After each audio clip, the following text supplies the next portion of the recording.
بسم الله الرحمن الرحيم وما أبرئ نفسي إن النفس لأمارة بالسوء إلا ما رحم ربي إن ربي غفور رحيم.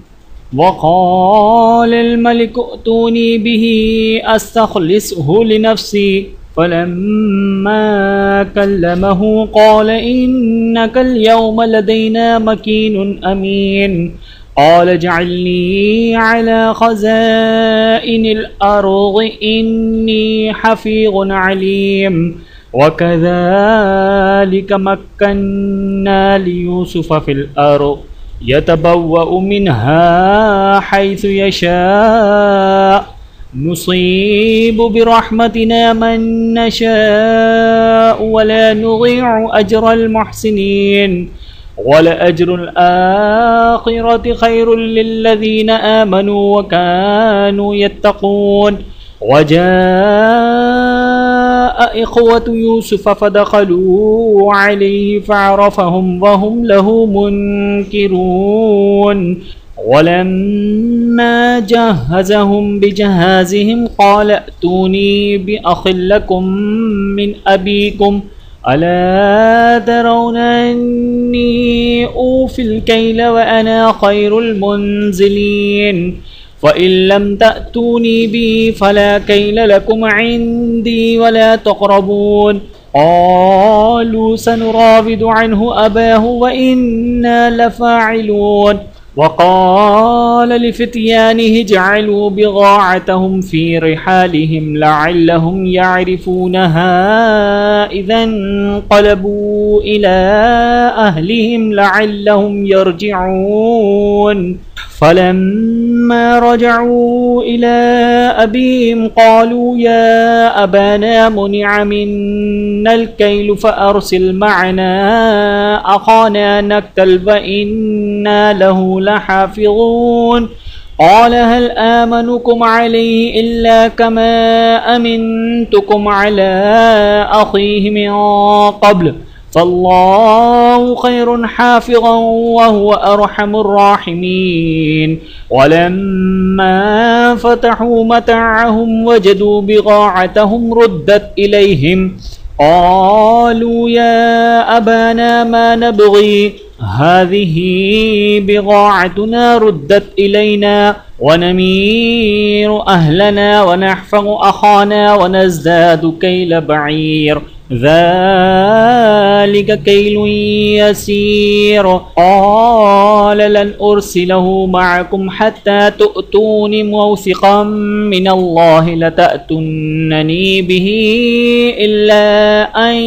يحاط بكم. فلما آتوه موثقهم قال الله على ما نقول وكيل. وقال يا بني لا تدخلوا من باب واحد وادخلوا من أبواب متفرقة وما أغني عنكم من الله من شيء إن الحكم إلا لله عليه توكلت وعليه فليتوكل المتوكلون. ولما دخلوا من حيث أمرهم أبوهم ما كان يغني عنهم من الله من شيء إلا حاجة في نفس يعقوب قضاها وإنه لذو علم لما علمناه ولكن أكثر الناس لا يعلمون. ولما دخلوا على يوسف آوى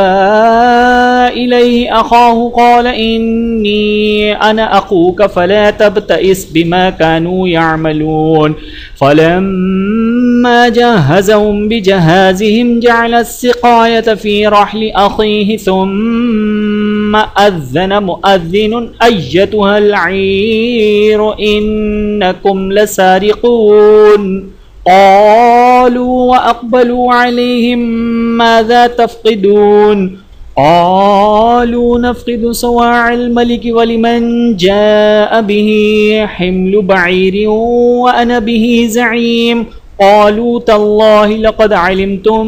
ما جئنا لنفسد في الأرض وما كنا سارقين. قالوا فما جزاؤه إن كنتم كاذبين. قالوا جزاؤه من وجد في رحله فهو جزاؤه كذلك نجزي الظالمين. فبدأ بأوعيتهم قبل وعاء أخيه ثم استخرجها من وعاء أخيه كذلك كدنا ليوسف ما كان ليأخذ أخاه في دين الملك إلا أن يشاء الله نرفع درجات من نشاء وفوق كل ذي علم عليم. قالوا إن يسرق فقد سرق أخ له من قبل فأسرها يوسف في نفسه ولم يبدها لهم قال أنتم شر مكانا والله أعلم بما تصفون. قالوا يا أيها العزيز إن له أبا شيخا كبيرا فخذ أحدنا مكانه إنا نراك من المحسنين. قال معاذ الله أن نأخذ إلا من وجدنا متاعنا عنده إنا إذا لظالمون. فلما استيئسوا منه خلصوا نجيا. قال كبيرهم ألم تعلموا أن أباكم قد أخذ عليكم موثقا من الله ومن قبل ما فرطتم في يوسف فلن أبرح الأرض حتى يأذن لي أبي أو يحكم الله لي وهو خير الحاكمين. ارجعوا إلى أبيكم فقولوا يا أبانا إن ابنك سرق وما شهدنا إلا بما علمنا وما كنا للغيب حافظين. واسأل القرية التي كنا فيها والعير التي أقبلنا فيها وإنا لصادقون. قال بل سولت لكم أنفسكم أمرا فصبر جميل عسى الله أن يأتيني بهم جميعا إنه هو العليم الحكيم. وتولى عنهم وقال يا أسفا على يوسف وابيضت عيناه من الحزن فهو كظيم. قالوا تالله تفتأ تذكر يوسف حتى تكون حرضا أو تكون من الهالكين. قال إنما أشكو بثي وحزني إلى الله وأعلم من الله ما لا تعلمون. يا بني يذهبوا فتحسسوا من يوسف وأخيه ولا تيأسوا من روح الله إنه لا ييأس من روح الله إلا القوم الكافرون. فلما دخلوا عليه قالوا يا أيها العزيز مسنا وأهلنا الضر وجئنا ببضاعة مزجاة فأوف لنا الكيل وتصدق علينا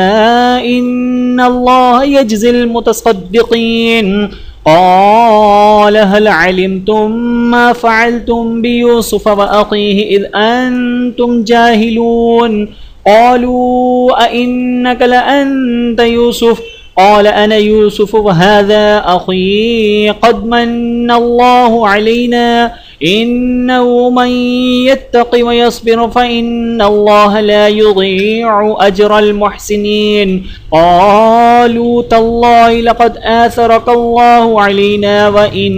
كنا لخاطئين. قال لا تثريب عليكم اليوم يغفر الله لكم وهو أرحم الراحمين. اذهبوا بقميصي هذا فألقوه على وجه أبي يأت بصيرا وأتوني بأهلكم أجمعين. ولما فصلت العير قال أبوهم إني لأجد ريح يوسف لولا أن تفندون. قالوا تالله إنك لفي ضلالك القديم فلما أن جاء البشير ألقاه على وجهه فارتد بصيرا قال ألم أقل لكم إني أعلم من الله ما لا تعلمون قالوا يا أبانا استغفر لنا ذنوبنا إنا كنا خاطئين قال سوف أستغفر لكم ربي إنه هو الغفور الرحيم فلما دخلوا على يوسف آوى إليه أبويه وقال ادخلوا مصر إن شاء الله آمنين ورفع أبويه على العرش وخروا له سجدا وقال يا أبت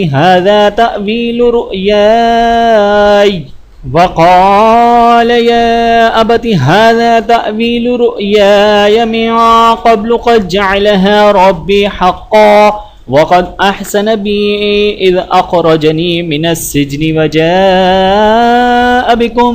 من البدو من بعد أن نزغ الشيطان بيني وبين إخوتي إن ربي لطيف لما يشاء إنه هو العليم الحكيم رب قد آتيتني من الملك وعلمتني من تأويل الأحاديث فاطر السماوات والأرض أنت وليي في الدنيا والآخرة توفني مسلما وألحقني بالصالحين ذلك من أنباء الغيب نوحيه إليك وما كنت لديهم إذ أجمعوا أمرهم وهم يمكرون وما أكثر الناس ولو حرصت بمؤمنين وما تسألهم عليه من أجر إن هو إلا ذكر للعالمين وكأي من آية في السماوات والأرض يمرون عليها وهم عنها معرضون وما يؤمن أكثرهم بالله إلا وهم مشركون أفأمنوا أن تأتيهم غاشية من عذاب الله أو تأتيهم الساعة بغتة وهم لا يشعرون قل هذه سبيلي أدعو إلى الله على بصيرة أنا ومن اتبعني وسبحان الله وما أنا من المشركين وما أرسلنا من قبلك إلا رجالا نوحي إليهم من أهل القرى أفلم يسيروا في الأرض فينظروا كيف كان عاقبة الذين من قبلهم ولدار الآخرة خير للذين اتقوا أفلا تعقلون حتى إذا استيأس الرسل وظنوا أنهم قد كذبوا جاءهم نصرنا فنجي من نشاء ولا يرد بأسنا عن القوم المجرمين لقد كان في قصصهم عبرة لأولي الألباب ما كان حديثا يفترى ولكن تصديق الذي بين يديه وتفصيل كل شيء وهدى ورحمة لقوم يؤمنون सूरतुर राद मदीना में नाजिल हुई और इसमें 43 आयतें और 6 रुकू हैं। बिस्मिल्लाहिर्रहमानिर्रहीम अलिफ लाम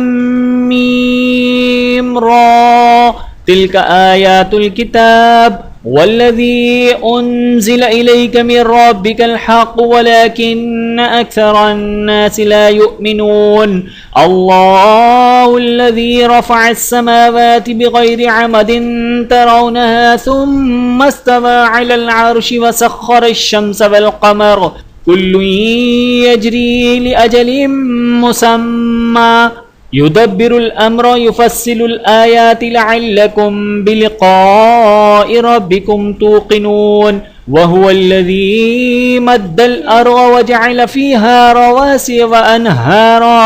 वमिन कुल्लि थमराति जअल फ़ीहा ज़ौजैनि इस्नैनि युग़शिल लैला अन्नहार إن في ذلك لآيات لقوم يتفكرون وفي الأرض قطع متجاورات وجنات من أعناب وزرع ونخيل صنوان وغير صنوان يسقى بماء واحد ونفضل بعضها على بعض في الأكل إن في ذلك لآيات لقوم يعقلون وإن تعجب فعجب قولهم أإذا كنا ترابا أإنا لفي خلق جديد أولئك الذين كفروا بربهم وأولئك الأغلال في أعناقهم وأولئك أصحاب النار هم فيها خالدون ويستعجلونك بالسيئة قبل الحسنة وقد خلت من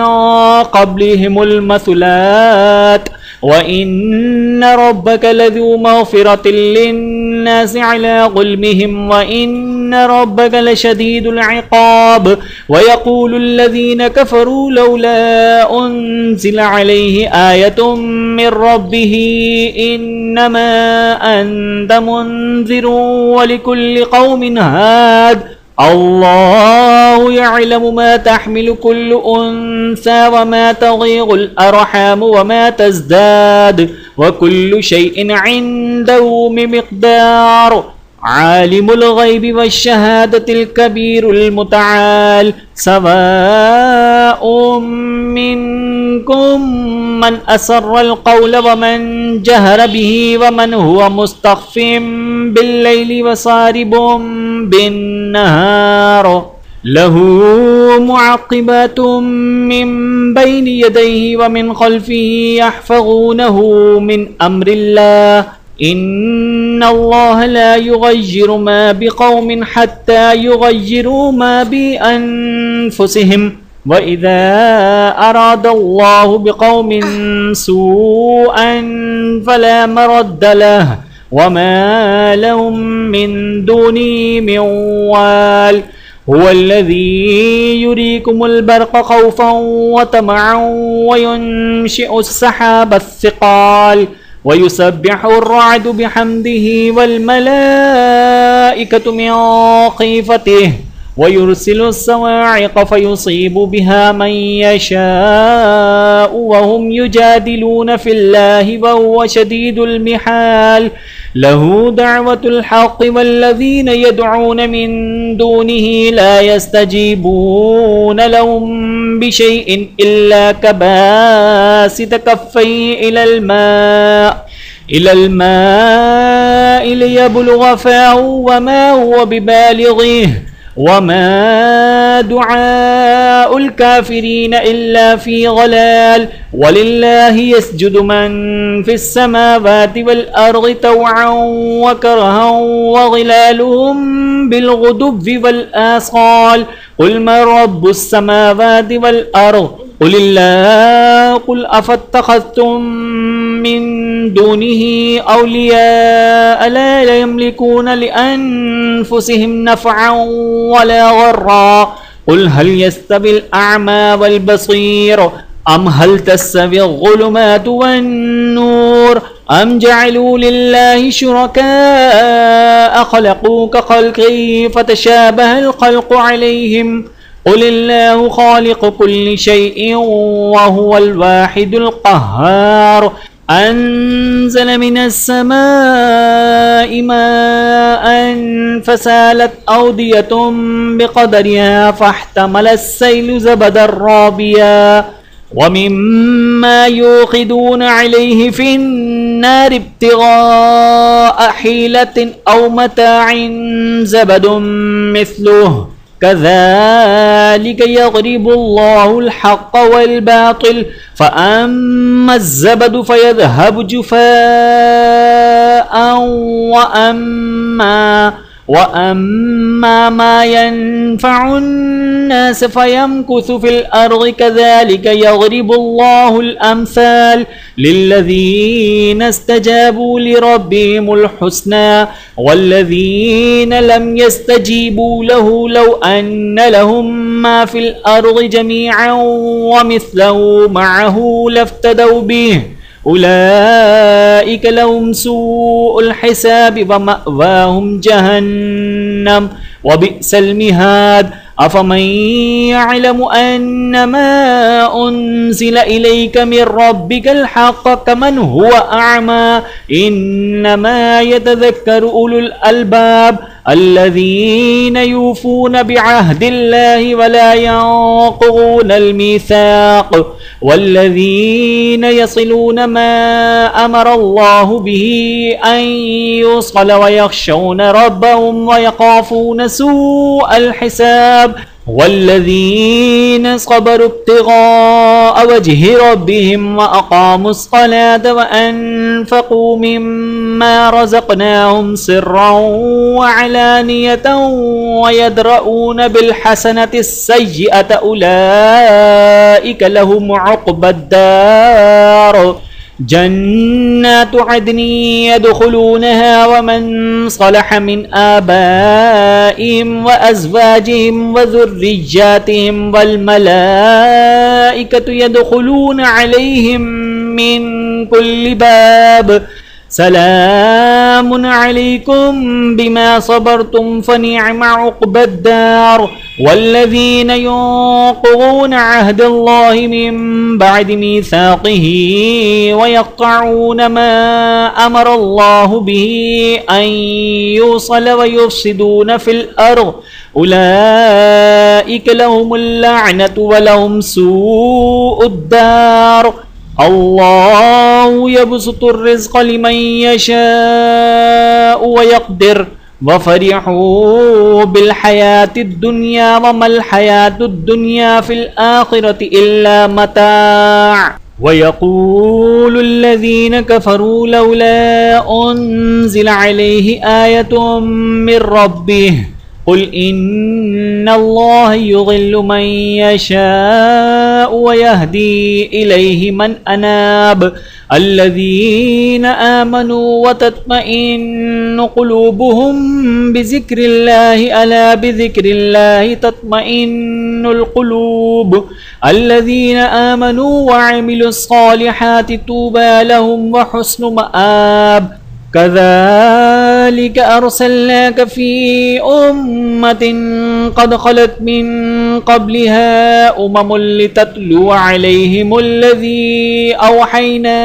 إليك وهم يكفرون بالرحمن قل هو ربي لا إله إلا هو عليه توكلت وإليه متاب ولو أن قرآنا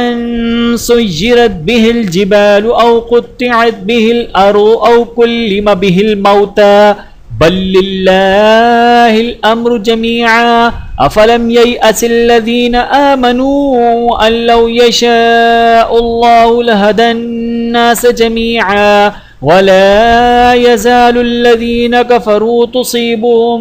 بما صنعوا قارعة أو تحل قريبا من دارهم حتى يأتي وعد الله إن الله لا يخلف الميعاد ولقد استهزئ برسل من قبلك فأمليت للذين كفروا ثم أخذتهم فكيف كان عقاب أفمن هو قائم على كل نفس بما كسبت وجعلوا لله شركاء قل سموهم أم تنبئونه بما لا يعلم في الأرض أم بظاهر من القول بل زين للذين كفروا مكرهم وصدوا عن السبيل ومن يضلل الله فما له من هاد لهم عذاب في الحياة الدنيا ولعذاب الآخرة أشق وما لهم من الله من واق مثل الجنة التي وعد المتقون تجري من تحتها الأنهار أكلها دائم وظلها تلك عقبى الذين اتقوا وعقبى الكافرين النار والذين آتيناهم الكتاب يفرحون بما أنزل إليك ومن الأحزاب من ينكر بعضه قل إنما أمرت أن أعبد الله ولا أشرك به إليه أدعو وإليه مآب وكذلك أنزلناه حكما عربيا ولئن اتبعت أهواءهم بعدما جاءك من العلم ما لك من الله من ولي ولا واق ولقد أرسلنا رسلا من قبلك وجعلنا لهم أزواجا وذرية وما كان لرسول أن يأتي بآية إلا بإذن الله لكل أجل كتاب يمحق الله ما يشاء ويثبت وعنده أم الكتاب وإما نرينك بعض الذي نعدهم أو نتوفينك فإنما عليك البلاغ وعلينا الحساب أولم يروا أنا نأتي الأرض ننقصها من أطرافها والله يحكم لا معقب لحكمه وهو سريع الحساب وقد مكر الذين من قبلهم فلله المكر جميعا يعلم ما تكسب كل نفس وسيعلم الكفار لمن عقبى الدار ويقول الذين كفروا لست مرسلا قل كفى بالله شهيدا بيني وبينكم ومن عنده علم الكتاب सूरतुल इब्राहीम सूरह इब्राहीम मक्के में नाजिल हुई और इसमें 52 आयतें और 7 रुकू हैं। बिस्मिल्लाहिर्रहमानिर्रहीम अलिफ लाम रा किताब अंज़लनाहु इलैका लितुख़रिजन नास मिनल ज़ुलुमाति इलन नूर بإذن ربهم إلى صراط العزيز الحميد الله الذي له ما في السماوات وما في الأرض وويل للكافرين من عذاب شديد الذين يستحبون الحياة الدنيا على الآخرة ويصدون عن سبيل الله ويبغونها عوجا أولئك في ضلال بعيد وما أرسلنا من رسول إلا بلسان قومه ليبين لهم فيضل الله من يشاء ويهدي من يشاء وهو العزيز الحكيم ولقد أرسلنا موسى بآياتنا أن أخرج قومك من الظلمات إلى النور وذكرهم بأيام الله إن في ذلك لآيات لكل صبار شكور وإذ قال موسى لقومه اذكروا نعمة الله عليكم إذ أنجاكم من آل فرعون يسومونكم سوء العذاب ويذبحون أبناءكم ويستحيون نساءكم وفي ذلكم بلاء من ربكم عظيم وإذ تأذن ربكم لئن شكرتم لأزيدنكم ولئن كفرتم إن عذابي لشديد وقال موسى إن تكفروا أنتم ومن في الأرض جميعا فإن الله لغني حميد ألم يأتكم نبأ الذين من قبلكم قوم نوح وعاد وثمود والذين من بعدهم لا يعلمهم إلا الله جاءتهم رسلهم بالبينات فردوا أيديهم في أفواههم وقالوا إنا كفرنا بما أرسلتم به وإنا لفي شك مما تدعوننا إليه مريب. قالت رسلهم أفي الله شك فاطر السماوات والأرض يدعوكم ليغفر لكم من ذنوبكم ويؤخركم إلى أجل مسمى قالوا إن أنتم إلا بشر مثلنا تريدون أن تصدونا عما كان يعبد آباؤنا فأتونا بسلطان مبين. قالت لهم رسلهم إن نحن إلا بشر مثلكم ولكن الله يمن على من يشاء من عباده وما كان لنا أن نأتيكم بسلطان إلا بإذن الله وعلى الله فليتوكل المؤمنون. وما لنا ألا نتوكل على الله وقد هدانا سبلنا ولنصبرن على ما آذيتمونا وعلى الله فليتوكل المتوكلون. وقال الذين كفروا لرسلهم لنخرجنكم من أرضنا أو لتعودن في ملتنا فأوحى إليهم ربهم لنهلكن الظالمين ولنسكننكم الأرض من بعدهم ذلك لمن خاف مقامي وخاف وعيد. واستفتحوا وخاب كل جبار عنيد من ورائه جهنم ويسقى من ماء صديد يتجرعه ولا يكاد يسيغه ويأتيه الموت من كل مكان وما هو بميت ومن ورائه عذاب غليظ. مثل الذين كفروا بربهم أعمالهم كرماد اشتدت به الريح في يوم عاصف لا يقدرون مما كسبوا على شيء ذلك هو الضلال البعيد. ألم تر أن الله خلق السماوات والأرض بالحق إن يشأ يذهبكم ويأتي بخلق جديد وما ذلك على الله بعزيز. وبرزوا لله جميعا فقال الضعفاء للذين استكبروا إنا كنا لكم تبعا فهل أنتم مغنون عنا من عذاب الله من شيء. قالوا لو هدانا الله لهديناكم سواء علينا أجزعنا أم صبرنا ما لنا من محيص. وقال الشيطان لما قضي الأمر إن الله وعدكم وعد الحق ووعدتكم فأخلفتكم وما كان لي عليكم من سلطان إلا أن دعوتكم فاستجبتم لي فلا تلوموني ولوموا أنفسكم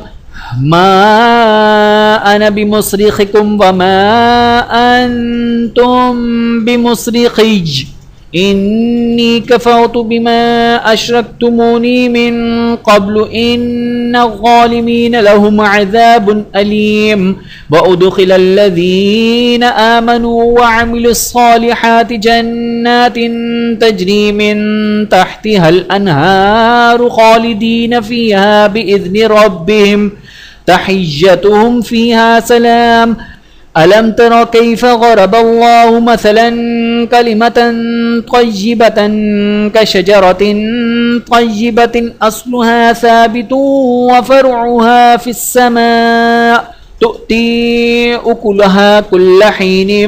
بإذن ربها ويضرب الله الأمثال للناس لعلهم يتذكرون. ومثل كلمة خبيثة كشجرة خبيثة اجتثت من فوق الأرض ما لها من قرار يثبت الله الذين آمنوا بالقول الثابت في الحياة الدنيا وفي الآخرة ويضل الله الظالمين ويفعل الله ما يشاء ألم تر إلى الذين بدلوا نعمة الله كفرا وأحلوا قومهم دار البوار جهنم يصلونها وبئس القرار وجعلوا لله أندادا ليضلوا عن سبيله قل تمتعوا فإن مصيركم إلى النار قل لعبادي الذين آمنوا يقيموا الصلاة وينفقوا مما رزقناهم سرا وعلانية من قبل أن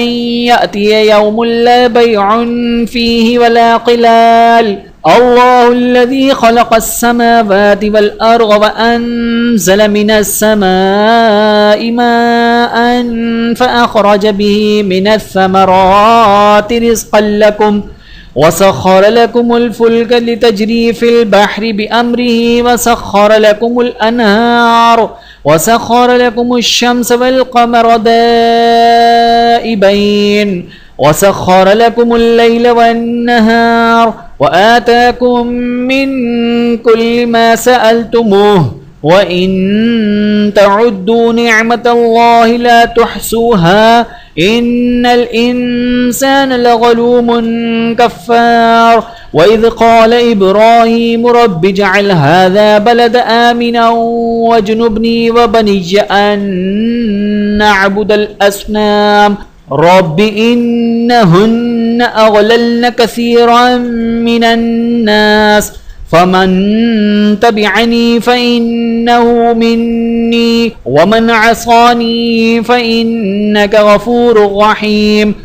ربنا إني أسكنت من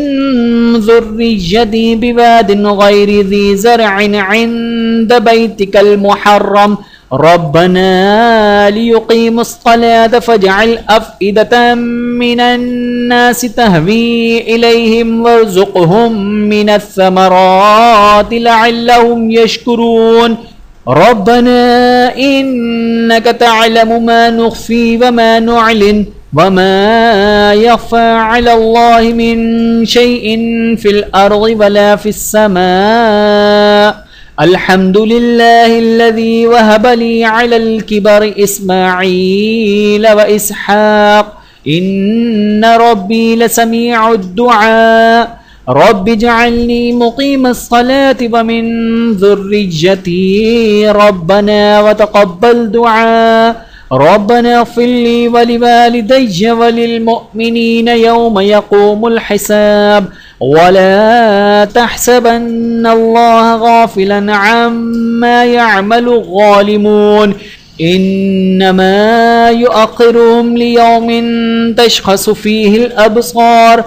مهطعين مقنعي رؤوسهم لا يرتد إليهم طرفهم وأفئدتهم هواء وأنذر الناس يوم يأتيهم العذاب فيقول الذين ظلموا ربنا